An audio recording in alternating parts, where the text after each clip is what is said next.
How can you check whether a string has a certain substring within it in JavaScript? Well, let's say that you have a string, YouTube, and you want to check whether you have the substring tube contained within the string YouTube. Well, in JavaScript, you can do this using the includes method that comes for free on strings. Now, this is allowed because in JavaScript, strings are going to be wrapped in an object. And this object is going to give you different methods and properties that you can use on your strings. So you can use this includes method. And JavaScript is going to check whether the string that you call this method on, so in this example, I'm calling this method on my YouTube string, it's going to check, okay, does this string, YouTube, include my substring here, which is 2? And if I run this, it's going to return a true false value on whether it does include the substring. So here it returns true because it does indeed include the substring tube within the overall string YouTube.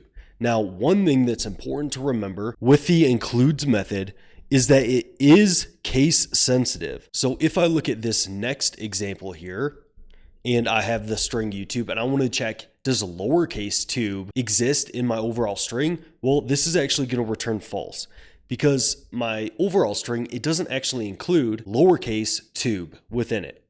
Now, the way that you could potentially make this case insensitive is that you could use the 2 uppercase or 2 lowercase methods to make both of these the same case. So here on my original string, I could say 2 lowercase, and then on my substring, I could use the 2 lowercase method. And then since I use both of these methods, it's going to kind of remove the case sensitivity here.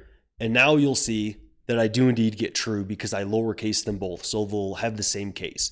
Now, if you need to support a older browser version or you need to support ES5, you can do that using the index of method.